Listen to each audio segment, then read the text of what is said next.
Olá, meu irmão, minha irmã, que alegria a gente estar aqui reunido para mais um episódio, para mais um momento do nosso Palavra Encarnada, em que nós nos unimos como família, como comunidade, como igreja, para juntos mergulharmos em toda a profundidade que a Palavra de Deus nos propõe nesse dia, por meio da Santa Liturgia, por meio da sabedoria que Deus derrama sobre a nossa Santa Igreja. E hoje, dia 20 de maio, quinta-feira, nós nos reunimos mais uma vez em nome do Pai, do Filho, do Espírito Santo. Amém. Vinde, Espírito Santo, e enchei os corações dos vossos fiéis e acendei neles o fogo do vosso amor. Enviai, Senhor, o vosso Espírito, e tudo será criado, e renovareis a face da terra. Oremos. Ó Deus, que instruíste os corações dos vossos fiéis com a luz do Espírito Santo, fazei que apreciemos retamente todas as coisas, segundo o mesmo Espírito, e gozemos sempre de suas consolações. Por Cristo, Senhor nosso. Amém. Bem, pessoal, hoje, o Evangelho que a Santa Liturgia nos propõe está lá no livro de João, capítulo 17, versículos de 20 a 26. Naquele tempo, Jesus ergueu os olhos ao céu e rezou, dizendo: Pai Santo, eu não te rogo somente por eles, mas também por aqueles que vão crer em mim pela sua palavra, para que todos sejam um, como tu, Pai, estás em mim e eu em ti, e para que eles estejam em nós, a fim de que o mundo creia que tu me enviaste. Eu dei-lhes a glória que tu me deste, para que eles sejam um, como nós somos um, eu neles e tu em mim, para que assim eles cheguem à unidade perfeita e o mundo reconheça que tu me enviaste e os amaste, como me amaste a mim. Pai, aqueles que me deste, quero que estejam comigo, onde eu estiver, para que eles contemplem a minha glória. Glória que tu me deste porque me amaste, antes da fundação do universo. Pai justo, o mundo não te conheceu, mas eu te conheci, e estes também conheceram que tu me enviaste. Eu lhes fiz conhecer o teu nome, e o tornarei conhecido ainda mais, para que o amor com que me amaste esteja neles, e eu mesmo esteja neles. Meus irmãos, essas são para nós palavras da nossa salvação. Glória a vós, Senhor. Bem, pessoal, então é sempre bom assim, a gente situar, onde a gente está. A gente veio aqui na última semana, na semana passada, todo aquele momento de exortação, de Jesus para com seus discípulos na última ceia, que ele vai ali realmente preparando os discípulos para a sua paixão, para tudo aquilo que eles iriam viver. E assim que acaba esse momento no Evangelho de João, antes de ir ali para o Getsemane, antes de iniciar a sua agonia, a sua via crucis, Jesus ele reza uma oração que muito cara, para nós, que é chamada pela igreja de oração sacerdotal. E aqui é uma parte dessa oração, a gente vem meditando nela nos últimos 3 dias. E Jesus ele realmente, na oração sacerdotal, ele se coloca como ponte, como vínculo, como intercessor entre nós e o Pai, E ele demonstra ali, ele derrama ali todo o seu amor por nós, todo o seu amor por esta humanidade sofredora, por essa humanidade perdida no pecado, mas que é profundamente amada, Jesus ele mostra ali um coração completamente apaixonado por nós, um coração que arde de desejo de nos salvar. Um coração que arde de desejo que não se perca nenhum daqueles que foi confiado a ele. Um coração de pastor e um coração também de evangelizador, porque ele não guarda nada para si, mas ele transmite tudo aquilo que ele recebeu de Deus. Tudo que ele recebe de Deus, ele passa adiante, ele coloca para aqueles a quem Deus quer fazer chegar a boa nova do Evangelho, Então, assim, quando eu comecei assim a meditar, e quando nós vamos começando a meditar nesse texto, é impossível a gente não confrontar o nosso coração com o coração de Cristo, né?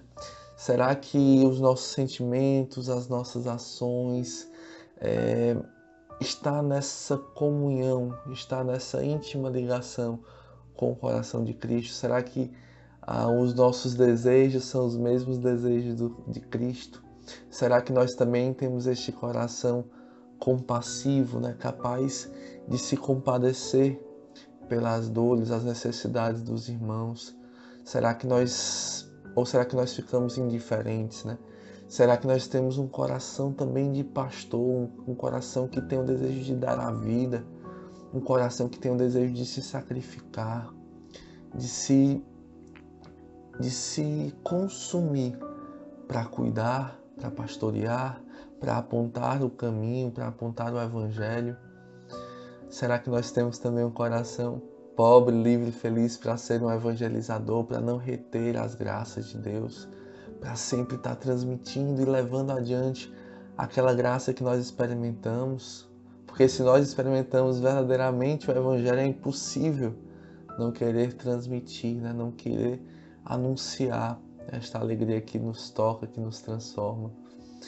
Então, assim, o primeiro convite para hoje é a gente realmente se confrontar, né? Confrontar ali os nossos sentimentos, as nossas ações práticas, se estão de acordo com os sentimentos e as ações de Cristo.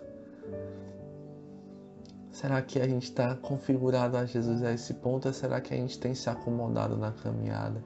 Será que a gente tem deixado o nosso coração amornar, o nosso coração esfriar o nosso desejo de evangelizar, esfriar o nosso ardor pelo pastoreio, por salvar as almas, por gerar salvação na vida das pessoas?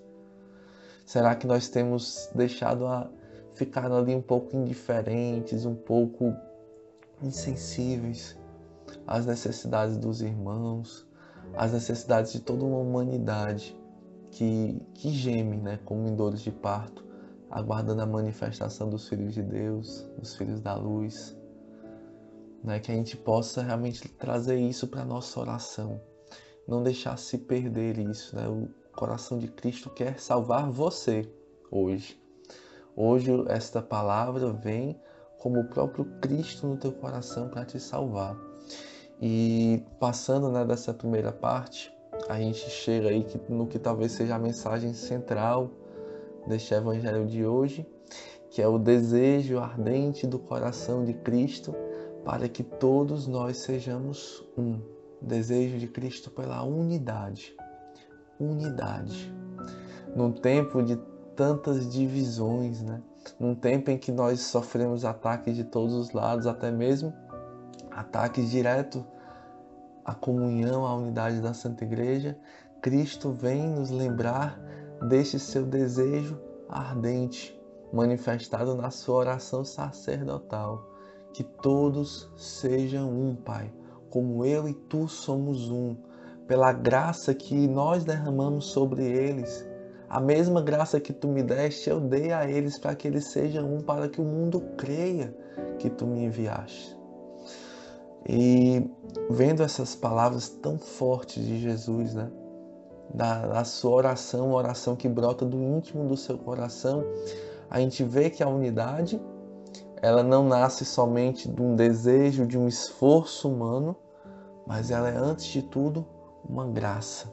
Ela é antes de tudo um dom de Deus, que sim, precisa do nosso esforço para frutificar, precisa da nossa abertura, precisa de um coração despojado das próprias certezas, das próprias preferências para abraçar a graça de Deus, para abraçar as preferências de Cristo, para se configurar ao coração de Cristo. O coração precisa ser pobre, precisamos ser pobres, né?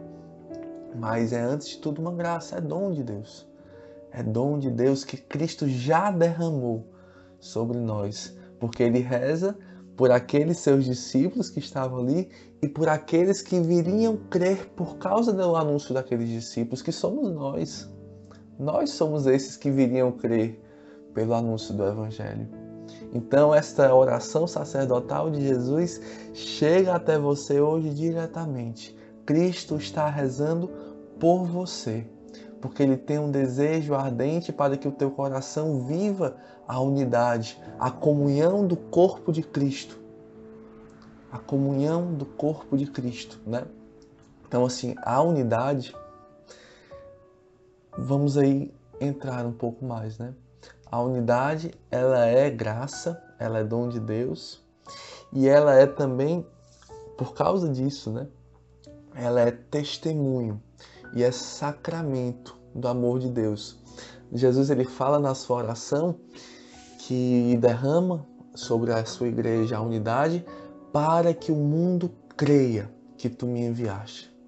Para que o mundo creia que esse amor não é um amor apenas de palavras, mas é um amor concreto, um amor encarnado na nossa vida, um amor que se testemunha em atos, em gestos concretos de amor, de perdão, de misericórdia, de encarnação, de sair de si mesmo e ir ao encontro do outro, entrar na sua realidade, assumir as suas dores. Não se afastar pelo pecado do outro, mas antes desejar se aproximar.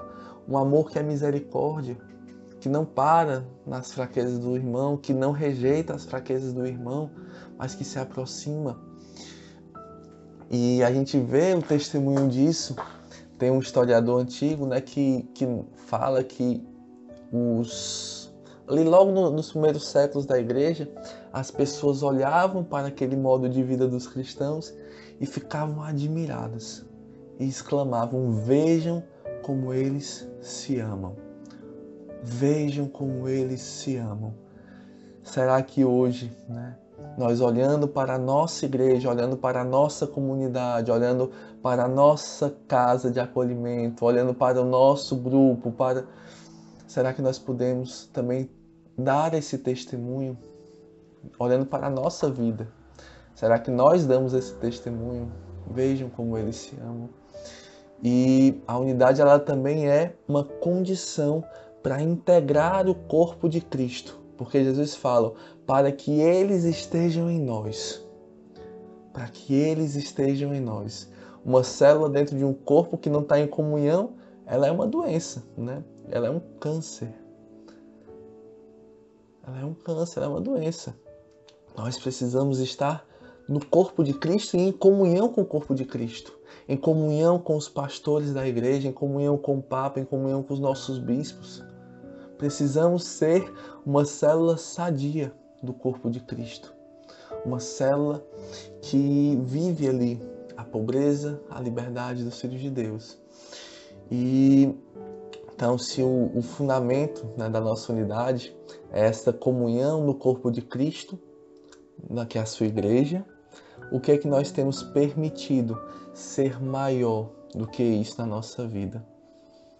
O que é que nós temos deixado que esteja acima de Cristo na nossa vida?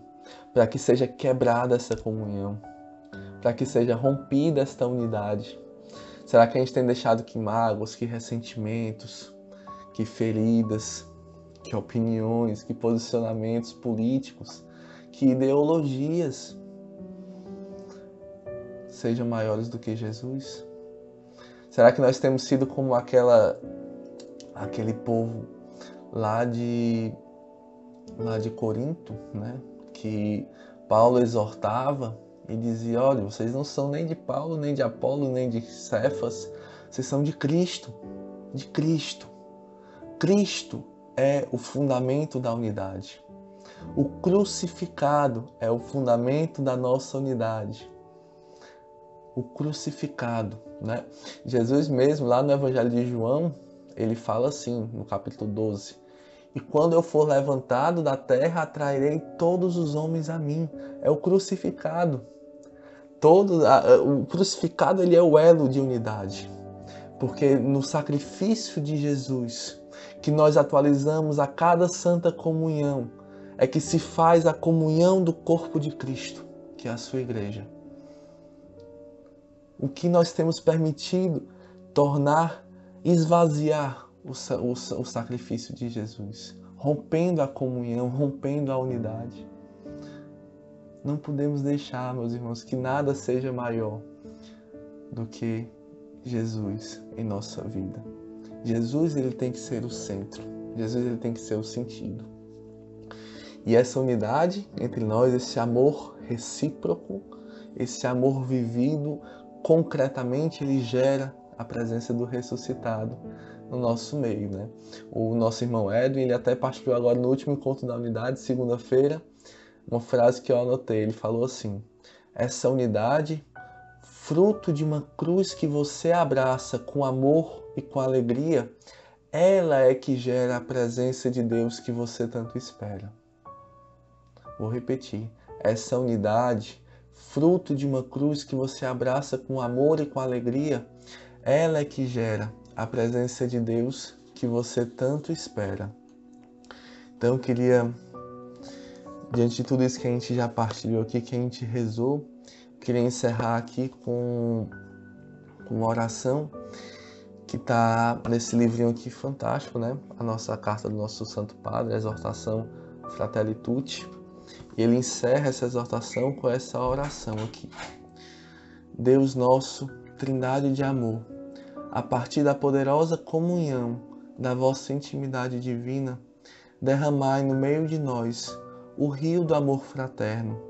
Dai-nos o amor que transparecia nos gestos de Jesus, na sua família de Nazaré e na primeira comunidade cristã. Concedei-nos a nós cristãos que vivamos o Evangelho e reconheçamos Cristo em cada ser humano, para o vermos crucificado nas angústias dos abandonados e dos esquecidos deste mundo, e ressuscitado em cada irmão que se levanta. Vinde, Espírito Santo, mostrai-nos a vossa beleza, refletida em todos os povos da terra, para descobrirmos que todos são importantes, que todos são necessários, que são rostos diferentes da mesma humanidade amada por Deus. Amém. Em nome do Pai, do Filho e do Espírito Santo. Amém.